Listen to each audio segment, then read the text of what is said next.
Hey guys, welcome back to my channel for a quick overview of the Roomba i7 Plus. I get a lot of questions on my channel regarding the i7 Plus and if it's a good buy. Should I spend the extra money for the S9? Should I just stick with the i7? And all in all, my honest opinion is the i7 is a very great vacuum for what it's designed to do. It does very well at deep cleaning. It does very well at hard floor cleaning. It's not as powerful as the S9. Its CFM is a little bit lower than what I'd like to see on a state-of-the-art robot vacuum. But all in all, it does a very decent job at cleaning. I'm very impressed with it. This was my first iRobot vacuum, was the i7 Plus. I then upgraded to the S9 Plus, which I really like a lot. The S9 is great for deep carpet cleaning. You can change the power settings. You can do a whole lot with that. But unlike the i7, you can't really change the power setting. It's just one power setting. You can change it to quiet if I remember right. It's been a while since I've used my i7, but the nice thing that they did roll out was the no-go zones feature, or keep out zones as iRobot calls them. That was a huge help for me. We have some parts in our house that we want the robots to stay away from, as they always would get stuck. And I didn't feel like spending $50 a pop for those lighthouses to keep them out of that area. So we'll take a look at the i7 here. We'll take a look at the dustbin first. This i7 here is not a version of the auto empty that I had. I actually gave that to a family member of mine. So I just bought another i7 just because I really liked its performance. So this is the dustbin without the clean base attachment. So you get a little bit more room in here. Not much, but just a little bit more. And then your filter. Set that aside right now. And then we have our home, clean, and spot buttons there. And then our top mounted camera. We have our little carrying handle, which is very nice. And here's the bottom of the i7. So, you know, we have our standard brush roll. One thing I don't like about the i7 is its brush roll spins, I think, way too fast for a robot vacuum.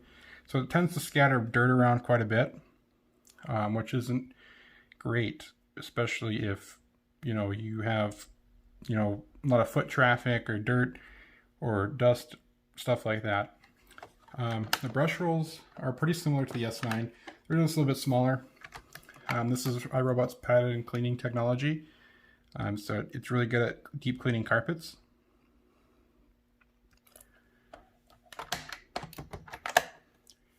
We have our standard wheels here.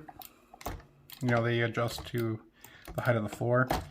This thing kind of pushes down when it goes into carpet, which is kind of nice. We have all of our basic sensors on a robot vacuum.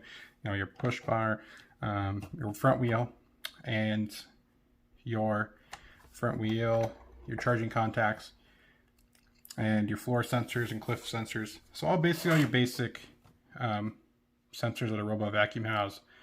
One thing I do love about the i7 though is it seems like it does a better job of mapping than the i7 does, or excuse me, than the S9 does.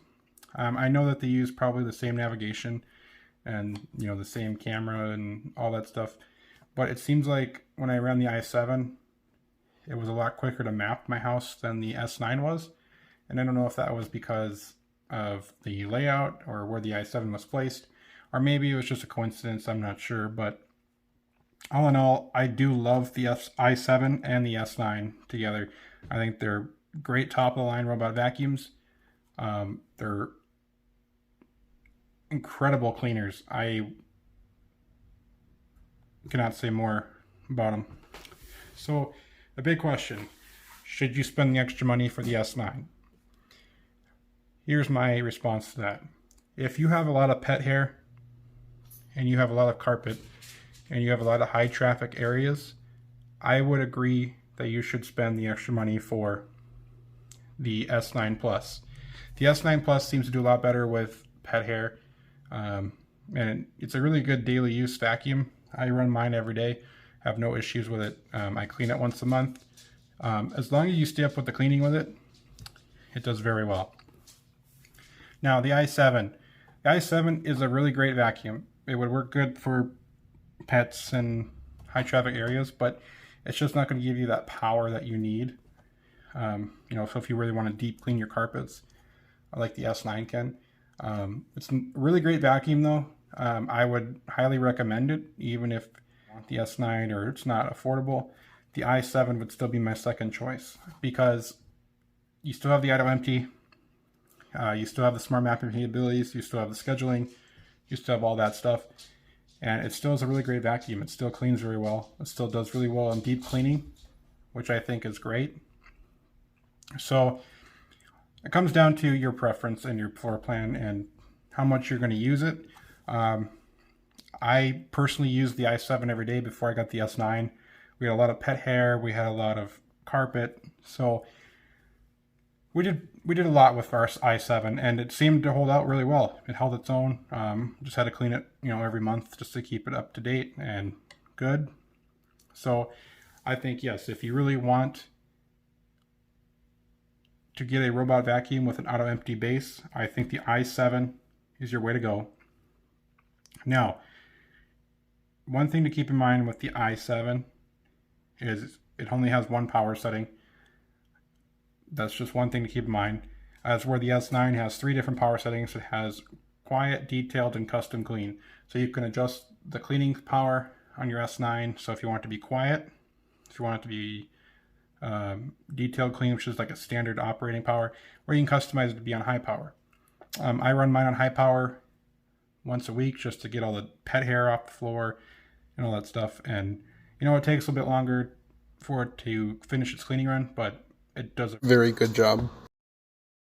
Thank you for watching. Let me know what your thoughts are on the i7. Please like and subscribe. Let me know what type of challenges or videos you would like to see in the comments below. Yeah.